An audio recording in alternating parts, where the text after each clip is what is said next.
Hi friends, मेरा नाम है अर्घो मुखर्जी और मैं वेस्ट बंगाल में रहता हूँ। मैं एक प्रोफेशनल अकाउंट्स टीचर हूँ और मेरे इस यूट्यूब चैनल का नाम है मुखर्जी कॉमर्स एकेडमी। और मैं अपने इस चैनल के द्वारा अकाउंट्स के हर एक टॉपिक के ऊपर छोटा छोटा करके वीडियो बनाने वाला हूँ। आशा करता हूँ कि मेरा ये सब वीडियो आप लोगों को बहुत हेल्प करेगा। अगर ये वीडियो आप लोगों को अच्छा लग रहा है तो प्लीज सब्सक्राइब कीजिए मेरे इस चैनल को और लाइक बटन को प्रेस कीजिए और कमेंट बॉक्स में जाके अपना रिक्वायरमेंट के हिसाब से हमको अकाउंट्स की वीडियो बनाने बोलिए। रिटायरमेंट ऑफ ए पार्टनर, इस चैप्टर में पहला नोट है, a partner has the right to retire from the firm after giving due notice in advance. इसका मतलब ये है कि कोई भी बंदा अगर वो अपना पार्टनरशिप फर्म से रिटायर करना चाहता है तो उस बंदे को पहले फर्म को एक नोटिस भेजना पड़ेगा इन एडवांस और उसमें डिक्लेरेशन दिया रहेगा कि हम इतने तारीख के बाद उस फर्म का एज ए पार्टनर नहीं रहना चाहते हैं। ये एक नोटिस उस बंदे को देना पड़ेगा, किसको, फर्म को। उसमें डिक्लेरेशन रहेगा इस बात का कि वो बंदा रिटायर होना चाहता है इस पार्टनरशिप फर्म से। उसके बाद स्टूडेंट लोगों के मन में एक परेशानी आता है कि अगर कोई बंदा फर्म से रिटायरमेंट ले लेता है तो उस बंदे को क्या क्या मिलेगा।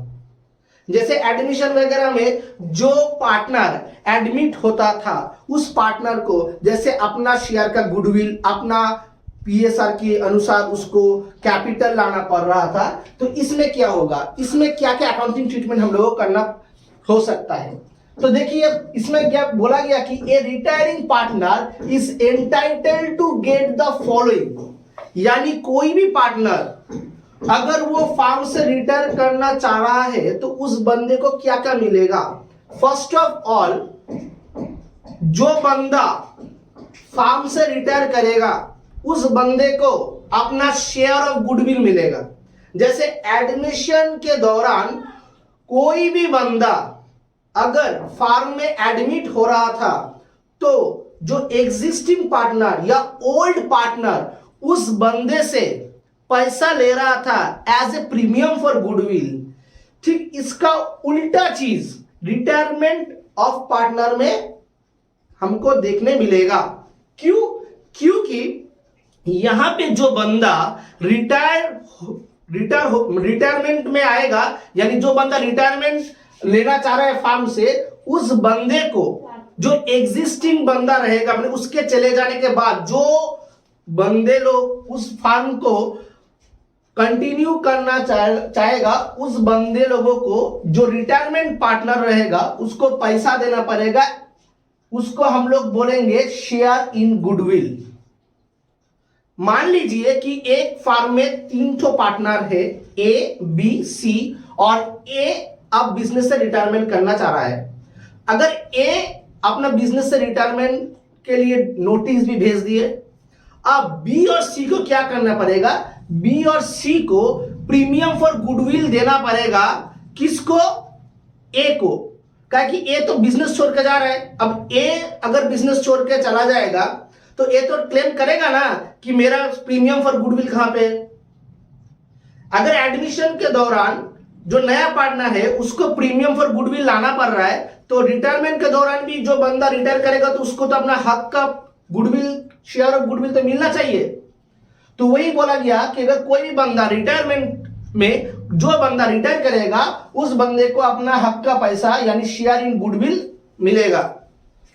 तो शेयर इन गुडविल इसका मतलब क्या हुआ, न एडमिशन के दौरान जैसे नया पार्टनर को प्रीमियम फॉर गुडविल देना पड़ रहा था, वैसे ही उल्टा केस आएगा रिटायरमेंट के दौरान। रिटायरमेंट के दौरान जो पार्टनर फर्म से रिटायर करेगा उस बंदे को प्रीमियम फॉर गुडविल मिलेगा, और जो बंदे लोग उस बिजनेस को अब कंटिन्यू करना चाह रहे हैं आफ्टर रिटायरमेंट, वही बंदे लोग इस जो रिटायरमेंट पार्टनर है उस रिटायरमेंट पार्टनर को गुडविल का पैसा अलग से देगा। नेक्स्ट आ रहा है शेयर इन रिजर्व। रिटायरमेंट के दौरान अगर क्वेश्चन पेपर में, रिटायरमेंट के क्वेश्चन में अगर आप लोगों को कोई भी रिजर्व, बैलेंस शीट में कोई भी रिजर्व का पैसा दिखाई देता है तो उस पैसे को आपको बांटना पड़ेगा तीनों पार्टनर में। जैसे हम एग्जांपल के तौर पे ले लेते हैं कि पार्टनरशिप बिजनेस में 3 पार्टनर का नाम है ए, बी और सी। अब मान लीजिए ए बिजनेस से रिटायरमेंट करना चाह रहा है और आपका क्वेश्चन पेपर में जो बैलेंस शीट दिया हुआ है उसमें रिजर्व बोल के, लायबिलिटी साइड में रिजर्व बोल के एक अमाउंट है, आपको क्या करना पड़ेगा, उस रिजर्व को तीनों पार्टनर में, इंक्लूडिंग रिटायरिंग पार्टनर, हम बार बार यही बोलना चाह रहे हैं कि इंक्लूडिंग रिटायरिंग पार्टनर को भी वो पैसा मिलेगा, क्योंकि उस रिजर्व के ऊपर जो रिटायरिंग पार्टनर है उसका भी हक है। जैसे एडमिशन के दौरान जो पार्टनर एडमिट हो रहा था उसके आने से पहले ही old partner balance sheet, question paper में जो बैलेंस शीट दिया गया है उस बैलेंस शीट में अगर कुछ रिजर्व रहता था तो वो ओल्ड पार्टनर आपस में बांट लेता था ओल्ड रेशियो में। ठीक सेम चीज यहां पे भी होगा। रिटायरमेंट के दौरान, रिटायरमेंट के पहले ही जो बंदा रिटायर करने वाला है उसको भी रिजर्व का पैसा मिलेगा। यानी रिटायरमेंट के क्वेश्चन में अगर आप लोगों को कोई रिजर्व बोल के कोई भी चीज लायबिलिटी साइड में दिखाई देता है तो आपको क्या करना पड़ेगा, उस रिजर्व को पार्टनर्स कैपिटल में बांट देना पड़ेगा ओल्ड पार्टनर्स में। यानी अगर फर्म में 3 पार्टनर है, ए बी सी, और ए अगर रिटायरमेंट करना चाह रहा है तो ए को भी अपना रिजर्व का पैसा मिलेगा, क्योंकि उस रिजर्व के ऊपर जैसे बी और सी का हक है वैसे ए का भी हक है उसमें। कॉन्सेप्ट क्लियर हुआ? नेक्स्ट पॉइंट आता है share in revaluation of assets and liabilities. Admission के दौरान जैसे old partners decide old partners लोग अगर डिसाइड करता था कि मान लीजिए कोई नया बंदा आने से पहले हम लोग रिवैल्यूट करेंगे एसेट्स एंड लायबिलिटीज को, और उसके दौरान जो भी प्रॉफिट या लॉस होगा उस प्रॉफिट और लॉस को हम लोग रिवैल्यूएशन अकाउंट बना के आपस में बांट लेंगे। ठीक सेम केस रिटायरमेंट के दौरान भी देखने आपको मिलेगा। वहां पर भी रिटायरमेंट के पहले बैलेंस शीट का एसेट्स और लायबिलिटीज को रिवैल्यूट करना पड़ेगा, और उसके दौरान जो भी प्रॉफिट या लॉस होगा उस प्रॉफिट और लॉस को ओल्ड पार्टनर हम जब भी रिटायरमेंट में बोलेंगे ओल्ड पार्टनर, तभी आपको समझना पड़ेगा हम इंक्लूडिंग रिटायरिंग पार्टनर के बारे में भी बोल रहे हैं। तो उसमें भी ओल्ड पार्टनर को अपना रिवैल्यूएशन के चक्कर में अगर एसेट्स और लायबिलिटीज का रिवैल्यूएशन होता है तब उसके चक्कर में अगर कुछ प्रॉफिट होता है या लॉस होता है उसको भी बांटा जाएगा तीनों पार्टनर में, इंक्लूडिंग रिटायरिंग पार्टनर। समझ गए मेरा बात? और जो पार्टनर फर्म से रिटायर करना चाह रहा है अगर उसका कुछ कैपिटल का बैलेंस रहता है तो वो कैपिटल का भी पैसा उसको जाने से पहले मिल जाएगा। तो ये जो 4 पॉइंट है जो एक रिटायरिंग पार्टनर को आफ्टर रिटायरमेंट उसको ये 4 चीज मिलना चाहिए। कौन कौन सा चीज एक बार देख लेते हैं। कैपिटल, उसका कैपिटल का पैसा उसको मिलेगा। नेक्स्ट, क्वेश्चन पेपर में अगर कोई रिजर्व रहता है तो वो रिजर्व का पैसा भी उसको मिलेगा। अगर फर्म का कोई गुडविल होता है तो उसको, यानी जो रिटायरिंग पार्टनर है उस रिटायरिंग पार्टनर को भी उसको गुडविल का पैसा मिलेगा। और रिटायरमेंट के पहले एक रिवैल्यूएशन अकाउंट बनाना पड़ेगा, और उस रिवैल्यूएशन अकाउंट में एसेट्स और लायबिलिटीज को रिवैल्यूट करने के बाद अगर प्रॉफिट हुआ या फिर लॉस हुआ, जो भी होगा उस प्रॉफिट और लॉस को पार्टनर्स के अंदर यानी इंक्लूडिंग रिटायरिंग पार्टनर्स को लेके उसको डिस्ट्रीब्यूट करना पड़ेगा। इसके बाद ये तो गया कि पार्टनरशिप बिजनेस में अगर कोई पार्टनर रिटायरमेंट करता है तो उसको क्या क्या चीज मिलना चाहिए।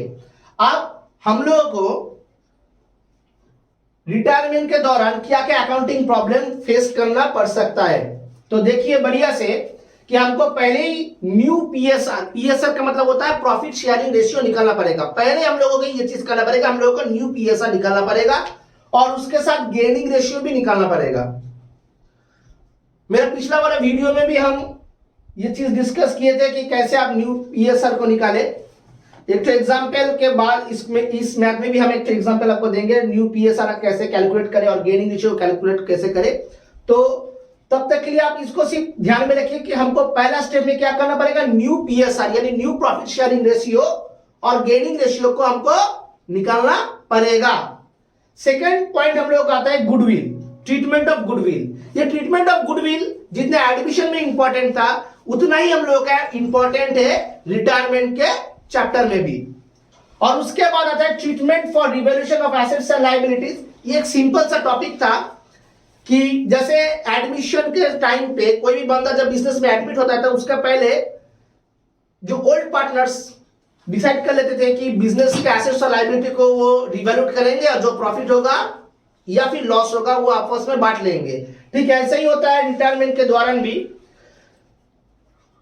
रिटायरमेंट के पहले एसेट्स और लायबिलिटीज को रिवैल्यूएट किया जाता है और जो प्रॉफिट आएगा या फिर जो लॉस आएगा उस प्रॉफिट या उस लॉस को बांटा जाएगा तीनों में, यानी including retiring partner. Next, treatment for reserve accumulated profit and loss. यानी जैसे हम बोले कि क्वेश्चन पेपर में आपको रिटायरमेंट के क्वेश्चन पेपर में जो बैलेंस शीट दिया जाएगा उस बैलेंस शीट में अगर कोई रिजर्व रहता है या फिर कोई एक्यूमुलेटेड प्रॉफिट या लॉस रहता है, मतलब बैलेंस शीट में अगर कोई रिजर्व रहता है तो उसको हम अनडिस्ट्रीब्यूटेड प्रॉफिट मानेंगे और उस प्रॉफिट के ऊपर हक किसका रहेगा, ओल्ड पार्टनर्स का। यानी फार्म पुराना फार्म का ही तो हकदार है, पुराना फार्म उसमें हकदार है क्योंकि वो प्रॉफिट में हक किसका है, पुराना फार्म का। और पुराना फार्म का मतलब पुराना पार्टनर लोगों का, इंक्लूडिंग रिटायरिंग पार्टनर। तो अगर बैलेंस शीट में कोई भी रिजर्व रहा तो वो रिजर्व को भी बांट देंगे किस रेशियो में, यहां पे ध्यान रखने वाला चीज है किस रेशियो में, ओल्ड रेशियो में। कौन सा रेशियो बोले हम, ओल्ड रेशियो में। और इंक्लूडिंग रिटायरिंग पार्टनर, ताकि हम ओल्ड रेशियो जब भी बोलेंगे तब ना ओल्ड पार्टनर के बारे में बोलेंगे, ओल्ड पार्टनरशिप फार्म के बारे में बोलेंगे। और ओल्ड पार्टनरशिप फार्म में तो रिटायरिंग पार्टनर भी था ना, तो इसीलिए ये जो रिजर्व वगैरह होगा ना, रिजर्व, जिसको हम लोग ओल्ड पार्टनरशिप का जो पीएसआर रहेगा उस रेशियो में बांटेंगे और इसका हकदार होगा ओल्ड पार्टनर्स यानी इंक्लूडिंग रिटायरिंग पार्टनर्स। और ऐसा ही कोई एक्यूमुलेटेड प्रॉफिट रहा या लॉस रहा, जैसे मान लीजिए क्वेश्चन में कुछ क्रेडिट साइड में, कौन साइड बोले हम, क्रेडिट साइड में अलग से पीएल बोल के कुछ लिखा हुआ रहता है, तो क्रेडिट साइड का पीएल मतलब उसका प्रॉफिट हुआ, ये टाइप ऑफ रिजर्व ही है, इसको भी हम बांट देंगे पार्टनर्स कैपिटल में बाई बोल के। अगर प्रॉफिट को हम डिस्ट्रीब्यूट करेंगे पार्टनर्स कैपिटल में तो पार्टनर्स कैपिटल इंक्रीज होगा या डिक्रीज होगा, इंक्रीज होगा। तो पार्टनर्स में बांटेंगे प्रॉफिट या रिजर्व को तो भी इंक्रीज होगा, यानी बाई साइड में लिखेंगे पार्टनर्स कैपिटल में by reserve by PL account.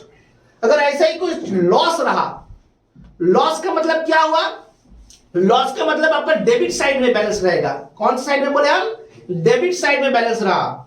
Debit side में बैलेंस रहेगा मतलब मान लीजिए पीएल तो लिखा हुआ है पर वो क्रेडिट साइड में नहीं लिख के डेबिट साइड में लिखा हुआ है, तब हम लोग उसको पार्टनर्स कैपिटल में टू साइड में लिखेंगे, टू पीएल।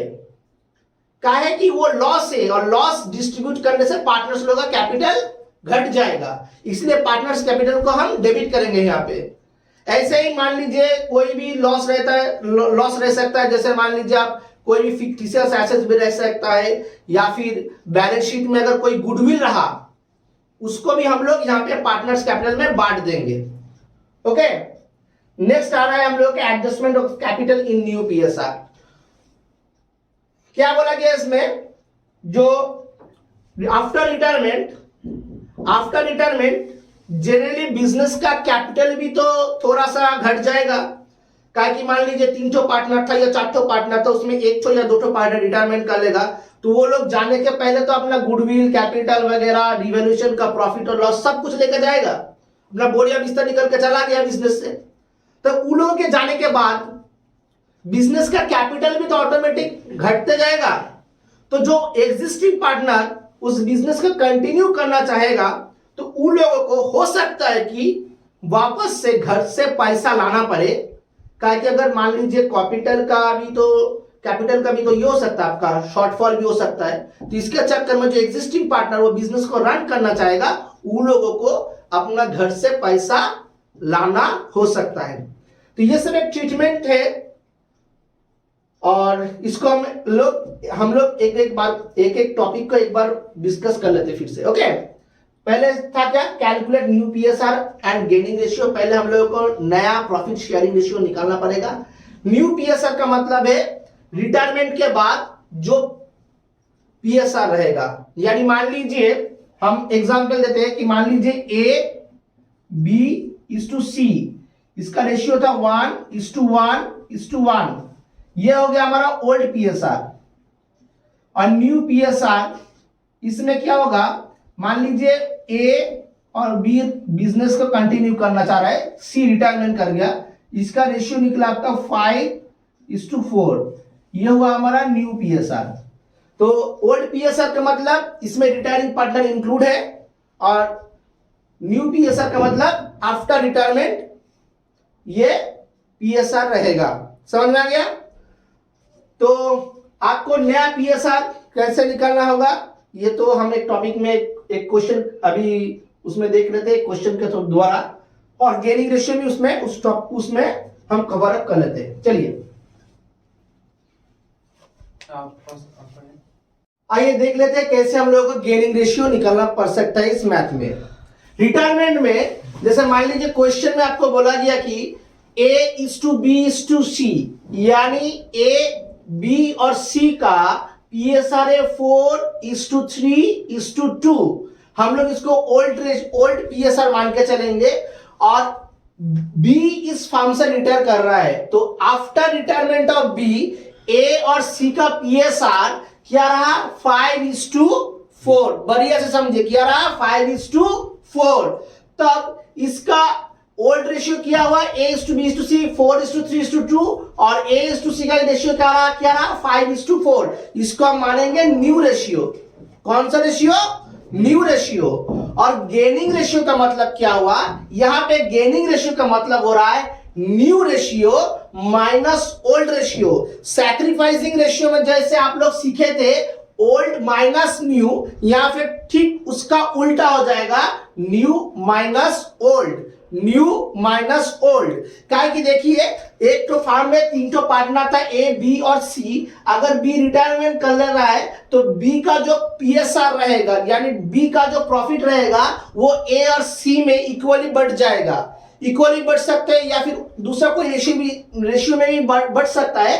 तो ए, बी और सी मान लीजिए 3 पार्टनर रहा था, एक पार्टनर उस बिजनेस को छोड़कर चला गया, तो बी चला जाने के बाद बी का जो प्रॉफिट रहेगा वो किसमें, कौन 2 पार्टनर बढ़ जाएगा, ए और सी में। ए और सी में आपको निकालना पड़ेगा गेनिंग रेशियो, यानी बी चले जाने के बाद बी का प्रॉफिट का कितना हिस्सा ए को मिला, और बी का प्रॉफिट का कितना हिस्सा सी को मिला, यही जानने के लिए हम लोग गेनिंग रेशियो निकालते हैं। और गेनिंग रेशियो का फॉर्मूला हम लोग क्या बोले, new ratio minus old ratio. New ratio minus old ratio कैसे कन्वर्ट करें, देखिए ए और सी का न्यू रेशियो क्या था 5:4, यानी 5/9, माइनस ओल्ड रेशियो क्या था 4:3:2, यानी 4/9। तो 5/9 और 4/9 यानी हो गया हमारा हम लोग 1/9। और सी का गेनिंग रेशियो कितना निकला, सी का देखिए अब मिल रहा है 4/9, यानी न्यू रेशियो 5:4 यानी 4/9, और पहले मिल रहा था क्या, कितना 2/9। और इसको कैलकुलेट करके हमको निकला क्या, कितना हम लोग का, ये वाला 1/9 निकला, और ये वाला हम लोग का 2/9 निकल गया। ओके, अब ये जो गेनिंग रेशियो निकालने के लिए हम लोग क्या करना पड़ेगा, अब हम लोग लिखना पड़ेगा A:C। क्या लिखना पड़ेगा, A:C। इसका मतलब 1/9 is to 2/9, 1/9 is to 2/9। देखिए तो इसको अगर कैलकुलेट करते तो कितना आएगा 1:2। ऐसे ही हम लोगों को गेनिंग रेशियो को निकालना पड़ेगा। और ये गेनिंग रेशियो निकालने के बाद जो पार्टनर बिजनेस छोड़ के चला जा रहा है, यानी बी, यहां पे रिटायरिंग पार्टनर है। तो बी को अपना गुडविल का पैसा, बी को अपना गुडविल का पैसा कौन कौन पार्टनर देगा, ए और सी। कौन सा रेशियो में देगा, तो आंसर है गेनिंग रेशियो, यानी 1:2 रेशियो में उसको अपना पैसा मिल जाएगा। कॉन्सेप्ट क्लियर हुआ। जैसे मान लीजिए हम लोग एक एग्जांपल लेते हैं, मान लीजिए फार्म का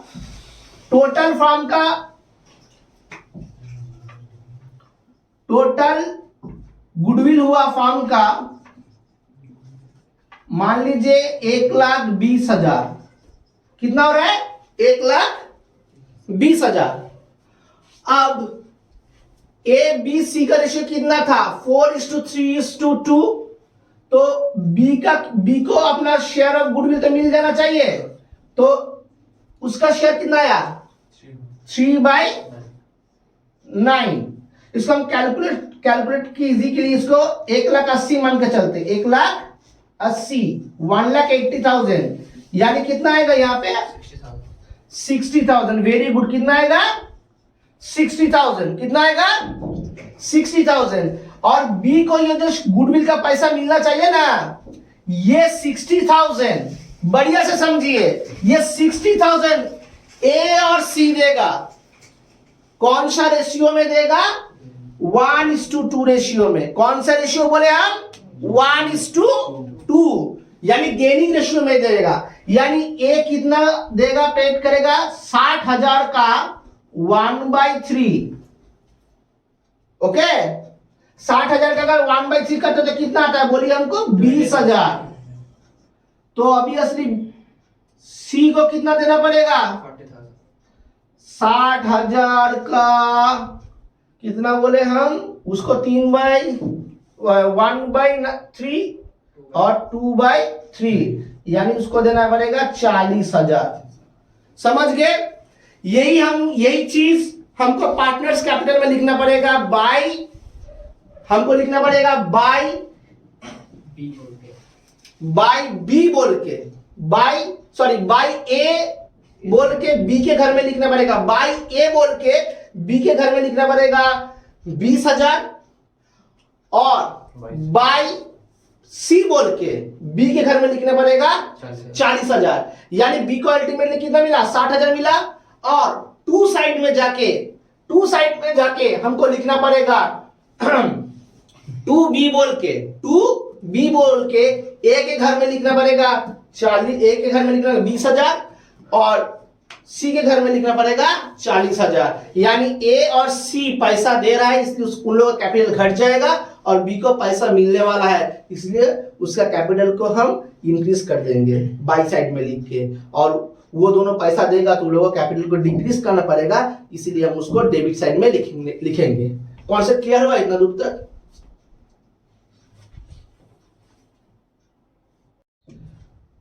अब तक हम लोग न्यू पीएसआर और गेनिंग रेशियो कैसे निकालते हैं, ये कॉन्सेप्ट हम लोगों को बढ़िया से समझ में आ गया। अब हम लोग देखेंगे कैसे हम लोग को रिवैल्यूएशन अकाउंट बनाना पड़ेगा in the case of retirement. तो रिटायरमेंट के समय हम लोग जो रिवैल्यूएशन अकाउंट बनाते हैं वो सेम रहेगा जैसे हम लोग एडमिशन के समय रिवैल्यूएशन अकाउंट बनाते हैं। तो ये रिवैल्यूएशन अकाउंट का कॉन्सेप्ट सेम ही रहेगा, इसमें कोई भी माने प्रॉब्लम नहीं आएगा।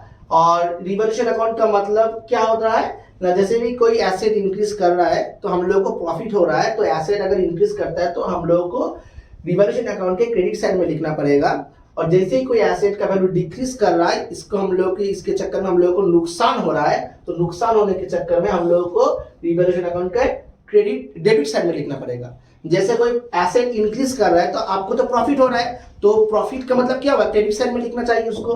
तो हम लोग उसको प्रॉफिट होने के चक्कर में एसेट इंक्रीज करने से प्रॉफिट होता है, तो इसीलिए हम लोग उसको रिवैल्यूएशन अकाउंट के क्रेडिट साइड में लिखेंगे। और एसेट के वैल्यू अगर डिक्रीज हो रहा है तो हम लोग को लॉस हो रहा है, तो लॉस होने के कारण हम लोग उसको रिवैल्यूएशन अकाउंट में डेबिट साइड में लिखेंगे। सिमिलरली अगर कोई लायबिलिटी अगर हम लोगों का इंक्रीज कर रहा है तो हम लोग को लॉस हो रहा है, अगर लायबिलिटी वैल्यू इंक्रीज कर रहा है तो हम लोग क्या होगा, लॉस होगा। तो लायबिलिटी इंक्रीज करने के चक्कर में लॉस हो रहा है तो उसको हम टू लायबिलिटी बोल के, या फिर वो टू क्रेडिटर्स या टू बैंक लोन जो भी वगैरह हो, उस लायबिलिटी का नाम लिख के हम यहाँ पे लिख देंगे। और लाइबिलिटी के वैल्यू के डिक्रीज कर रहा है। मान लीजिए कोई भी लाइबिलिटी बैलेंस शीट में रहा 5 लाख का, वो लाइबिलिटी का वैल्यू हो गया 3 लाख, तो लाइबिलिटी डिक्रीज किया 2 लाख का, तो 2 लाख का अगर लाइबिलिटी डिक्रीज कर रहा है तो हम लोग को तो प्रॉफिट हो रहा है, तो प्रॉफिट हो रहा है तो इसको हम लोग कहाँ पे लिखेंगे, क्रेडिट साइड में, या पे हम बाय लाइबिलिटी या उस लाइबिलिटी के नाम में लिख देंगे। मान लीजिए बाय बैंक लोन या बाय क्रेडिटर्स, जो भी हो वहां पे हम लिख देंगे उसको। यहाँ पे ध्यान रखने वाला चीज है कि जितना एसेट और लाइबिलिटी का वैल्यू जितना इंक्रीज हो रहा है या जितना डिक्रीज हो रहा है उतना ही हम लोग को लिखना चाहिए। जैसे बैलेंस शीट में फर्नीचर दिया हुआ है 5 लाख, एडजस्टमेंट ने बोला गया कि उस फर्नीचर का वैल्यू निकला 4,50,000, तो वैल्यू डिक्रीज हो गया, कितना डिक्रीज हुआ 50,000, वो 50,000 सिर्फ आपको रिवॉल्यूशन अकाउंट के डेबिट साइड में लिखना चाहिए। काहे कि डेबिट साइड में क्यों, तो 5 लाख का वैल्यू घट के कितना आएगा 4.5 लाख, तो हम लोगों को तो आखिर में लॉस हुआ, तो लॉस कहां पे आएगा, डेबिट साइड में आ गया। कॉन्सेप्ट क्लियर हुआ। अब इस रिवॉल्यूशन अकाउंट को हमको देखना पड़ेगा, रिवॉल्यूशन अकाउंट प्रिपेयर करने के बाद उसमें प्रॉफिट आ रहा है या लॉस आ रहा है। अगर प्रॉफिट आ रहा है तो उस प्रॉफिट को हम लोग 2 पार्टनर्स कैपिटल में बांट देंगे, ओल्ड रेशियो में बांटेंगे। ध्यान रखने वाला चीज यहाँ पे है कि प्रॉफिट हो रहा है तो हमको ओल्ड रेशियो में बांटना पड़ेगा। सिमिलरली अगर हम लोगों को लॉस हो रहा है तो बाय पार्टनर्स कैपिटल बोल के ओल्ड रेशियो में ओल्ड पार्टनर्स में ही बांटेंगे अगर लॉस हो रहा है तो, ठीक है। अगर प्रॉफिट हो रहा है तो उसको भी हम ओल्ड पार्टनर्स में बांटेंगे ओल्ड रेशियो से, अगर प्रॉफिट हो रहा है तो उसको भी हम लोग बांटेंगे ओल्ड पार्टनर्स में ओल्ड रेशियो से। इतना दूर तक क्लियर हो गया, ओके। अब देखिए पार्टनर्स कैपिटल, इसको हम लोग कैसे बनाएंगे रिटायरमेंट ऑफ पार्टनर में। तो हम लोग को पहले क्या करना पड़ेगा, आपका क्वेश्चन पेपर में बैलेंस शीट जो दिया रहेगा उसमें तीनों पार्टनर या ओल्ड पार्टनर का बैलेंस प्रोवाइड किया रहेगा। आपको उस बैलेंस को पूरा डिटो कॉपी करके यहां पे लिखना पड़ेगा, बाय बैलेंस बीडी बोल के तीनों पार्टनर का बैलेंस हर एक के घर में लिखना पड़ेगा। एडमिशन के टाइम में ए और बी मान लीजिए पार्टनर रहता था, तो सी तो एडमिट होगा फर्म में, तो सी का क्या नेचुरली सी का कोई ओपनिंग बैलेंस नहीं रहता था, तो सी का बैलेंस में हम लोग डैश देते थे। पर रिटायरमेंट के केस में क्या देखने को मिलेगा हम लोगों को कि उसमें तो सी भी तो है, तो उसमें बाय बैलेंस बीडी बोल के हम लोगों को तीनों का बैलेंस वहां पे लिखना पड़ेगा। समझ में आ गया हम क्या बोलना चाह रहे हैं। और एक चीज ध्यान में रखिएगा, क्वेश्चन पेपर में जो बैलेंस शीट दिया रहेगा उसमें जो कैपिटल दिया रहेगा उसी कैपिटल को आपको यहां पे लिखना पड़ेगा। समझ में आ गया। अब उस क्वेश्चन पेपर में जो रिजर्व बोल के अगर कुछ लिखा हुआ रहता है तो उस रिजर्व को भी आपको बांटना पड़ेगा। कौन सा रेशियो में बोले हम, देखिए यहां पे लिख दिया ओल्ड, यानी ओल्ड रेशियो में बटेगा ये रिजर्व का अमाउंट, और ए बी सी तीनों पार्टनर को उसका पैसा मिलेगा। ए बी सी तीनों पार्टनर को उसका पैसा मिलेगा, यानी ओल्ड पार्टनर्स को पैसा मिलेगा रिजर्व का और ओल्ड रेशियो में मिलेगा। एडमिशन के टाइम में ये रिजर्व का पैसा सिर्फ पहले दो जो पार्टनर था एग्जिस्टिंग पार्टनर उन लोगों को मिलता था। पर रिटायरमेंट में क्या हुआ, रिटायरमेंट में तो 3 पार्टनर है। रिटायरमेंट में कितना पार्टनर है अभी 3, ए बी सी। अब उसके बाद ना बी रिटायरमेंट का डिसीजन लेता है, तो बी जब रिटायरमेंट का डिसीजन लेगा तो बैलेंस शीट में जो भी रिजर्व रहेगा तो उसका हकदार बी खुद भी तो है, तो बी को तो उसका पैसा मिलना चाहिए, तो बी को मिलेगा उसका पैसा। बैलेंस शीट में जो रिजर्व दिया रहेगा उसको हम लोग बांटेंगे ओल्ड रेशियो में ओल्ड पार्टनर्स में। इतना दूर तक क्लियर हुआ। अब इसके बाद जो रिटायरिंग पार्टनर है, यहां पे मान लीजिए बी रिटायरिंग पार्टनर है, तो उसको तो अपना शेयर ऑफ गुडविल भी मिलना चाहिए, हाँ या ना। जो शेयर ऑफ गुडविल उसको मिलना चाहिए, वो पैसा कौन कौन देगा, ए और सी। कौन सा रेशियो में देगा, गेनिंग रेशियो में देगा। और गेनिंग रेशियो कैलकुलेट तो हम सीख लिए। अब हमको क्या करना है, बाय ए और बाय सी बोल के, बाय ए बोल के बी के घर में अमाउंट लिखना पड़ेगा जो रिटायरिंग पार्टनर है, और बाय सी बोल के बी के घर में लिखना पड़ेगा जो रिटायरिंग पार्टनर है।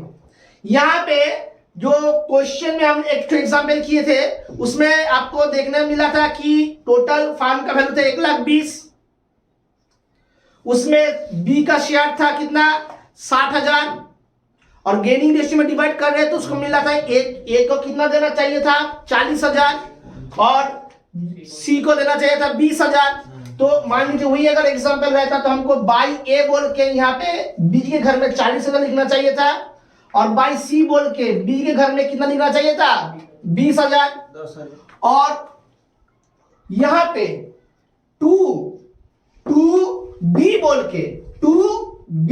के ए के घर में कितना लिखना चाहिए था 40,000 और सी के घर में कितना लिखना चाहिए था 20,000। यानी देखिए गौर से बी को 60,000 मिल रहा है कौन कौन किससे किससे ए से और सी से। ए से मिल रहा है 40,000 और सी से मिल रहा है 20,000 और वही 40,000 ए के अमाउंट से घट रहा है, ए का कैपिटल से लेस हो रहा है और 20,000 सी का कैपिटल से लेस हुआ। समझ में आ गया। एडमिशन के दौरान जो नया पार्टनर आने वाला था उसको पैसा लाना पड़ रहा था प्रीमियम फॉर गुडविल और रिटायरमेंट में जो पार्टनर रिटायर कर रहा है उस बंदे को पैसा मिलेगा शेयर ऑफ प्रीमियम का।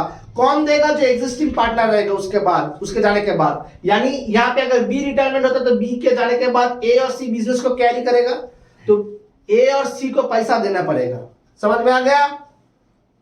अब ये सब एडजस्टमेंट करने के बाद आपको डिसाइड करना पड़ेगा कि आप रिटायरिंग पार्टनर को अभी पैसा देना चाह रहे या उसको लोन अकाउंट में भेजना चाह रहे। यानी अभी एक आपके पास दो ऑप्शन है कि आप अभी उसको पैसा दे दीजिए। अगर अभी आप कंपनी डिसीजन लेता है, फार्म डिसीजन लेता है कि रिटायरिंग पार्टनर को अभी पैसा दे देंगे तो आपको क्या करना पड़ेगा? बी का घर को पहले जोड़ना पड़ेगा।